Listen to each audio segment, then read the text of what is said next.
Daripada kita sekarang ni nak jam degan ataupun nak terus lompat, nak patah balik keputusan yang kita dah buat. Saya nak beritahu kita ada masa 5 tahun daripada sekarang. Belum tentu kita akan gagal untuk mendidik anak-anak kita untuk membetulkan keadaan. Jadi disebabkan kita sudah terlanjur, kita sudah membenarkan mereka yang berusia 18 tahun dan ke atas secara automatik dibenarkan mengundi, maka bagi saya sekarang ni tumpuan patut dibuat khususnya oleh Kementerian Pelajaran, Kementerian Pendidikan, ialah mendidik anak-anak bangsa kita tentang pentingnya mereka turun menyertai pilihan raya. Tentang betapa pentingnya sebuah kerajaan itu mestilah terdiri daripada mereka yang kompeten, yang berkemampuan untuk mentadbir negara, yang mempunyai integriti. Dan dalam masa yang sama juga, kita perlu terapkan nilai-nilai civic yang baik pada anak-anak kita ini supaya membenci gejala, bukan hanya gejala menerima rasuah, tetapi gejala memberi rasuah juga sewajarnya dibenci sama. Datuk tengok video tadi, bagaimana PAS. Betul. Dan saya dah cakap benda ni lama. Saya dah cakap benda ni lama. Saya malah semasa kempen pilihan raya, kita dah tengok apa yang berlaku di Melaka, mereka menggunakan duit. Tetapi di Melaka dan di Johor ni, saya nampak duit ni tak sampai ke tahap membeli undi sangat. Kalau berlaku pun mungkin kita tak perasan. Tetapi lebih kepada mereka membelanjakan duit yang begitu banyak untuk poster-poster pilihan raya, untuk bayar jentera pilihan raya, untuk machinery ataupun truk LED, pentas, skema besar yang gempak, itu yang kita nampak. Tetapi dalam pilihan raya umum yang ke-15 kita lihat sesuatu yang sangat kotor. Kita lihat mereka membayar anak-anak yang menyarungkan baju Perikatan Nasional dibayar RM50. Anak-anak yang menyarungkan baju Perikatan Nasional bawa motor ada yang sampai RM300. Pengundi-pengundi ada setengah-setengah tempat macam di Pagur dibayar sampai RM500. Ada setengah-setengah tempat setiap peti undi macam di Larut diberikan RM1,000 satu malam. Duduk dalam kemah itu pun dapat RM50 tanpa buat apa-apa. Dengan kambing goleknya free flow, nak buat apa makanlah. Kita lihat lain macam mewah dia. Dok, SPR dari SPR yang sedar tak benda ni berlaku? Ataupun mereka juga dibeli?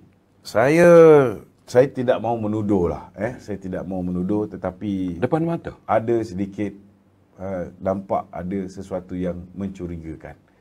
Itu sebab dulu dalam manifesto Barisan Nasional, kita nak supaya pengurusi Suruhanjaya pilihan raya ini mestilah dipilih oleh Parlimen Select Committee.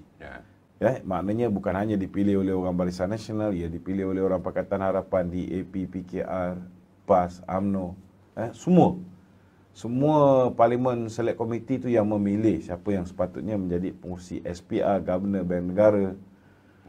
Begitu juga dengan Ketua Pesuruhjaya Pilihan Raya. Tapi nak buat macam mana, BN tidak memenangi pilihan raya. Dan tidak ada parti yang memenangi pilihan raya, maknanya kita kena faham, tidak ada satu pihak pun yang perlu menunaikan manifesto mereka. Jadi apa saja polisi yang akan dilaksanakan di masa akan datang ini, bergantung kepada apa yang dipersetujui secara bersama oleh kerajaan perpaduan.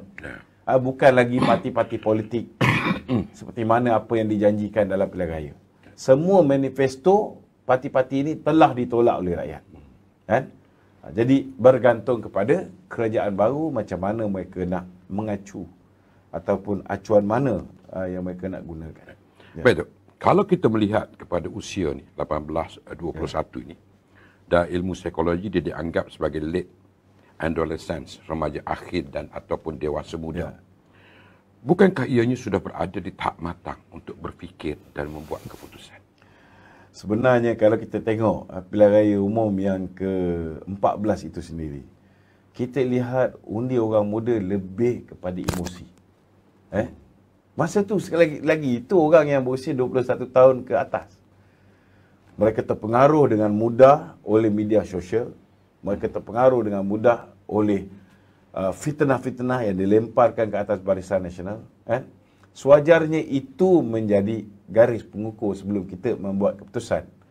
Sama ada untuk membenarkan yang lebih muda daripada mereka itu untuk terlibat dalam pilihan raya. Itu sepatutnya dah boleh memberikan kayu pengukur bagi kita. Tetapi saya tak faham kenapa ramai orang nak jadi champion pada orang muda. Dia akhirnya menyebabkan kita membuat satu keputusan tanpa kita memberikan didikan lebih awal pada anak-anak yang berusia 18 tahun.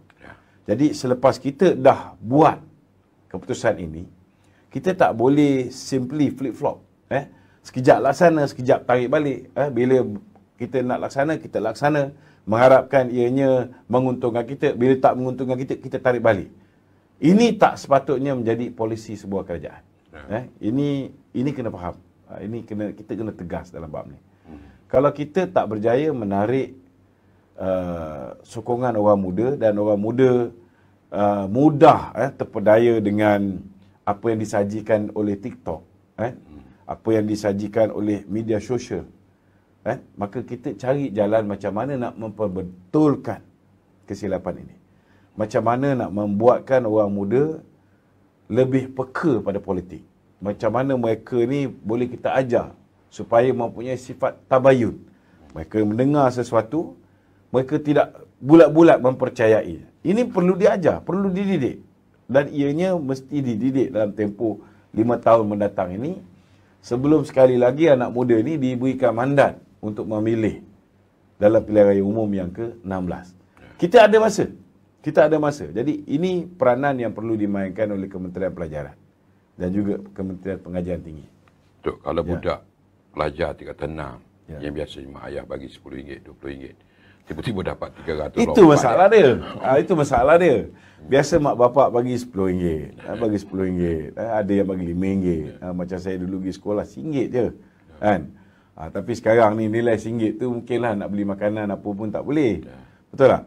Jadi RM10. Tiba-tiba bila ada pilihan raya, mereka betul-betul lebih hebat daripada hari raya.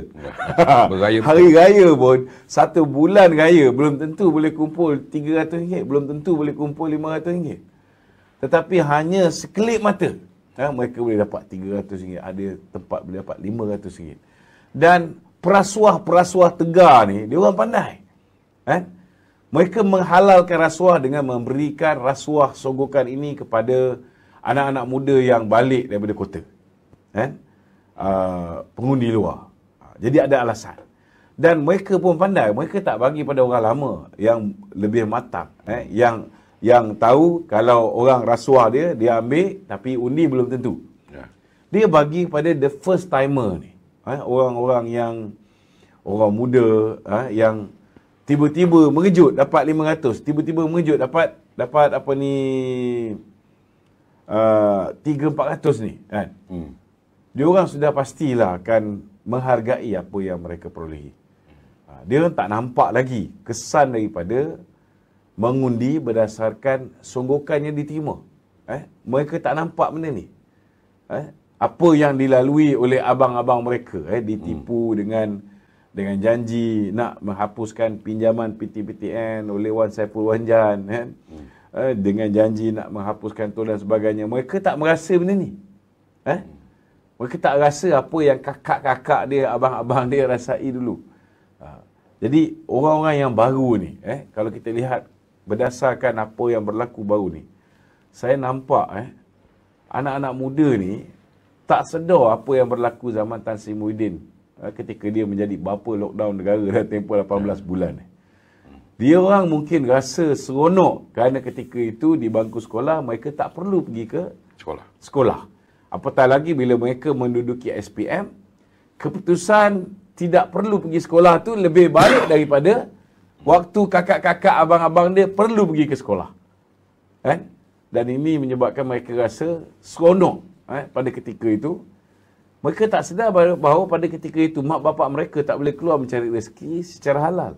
Baik. Mereka tak tahu ketika itu mak bapak mereka, simpanan-simpanan mereka habis licin.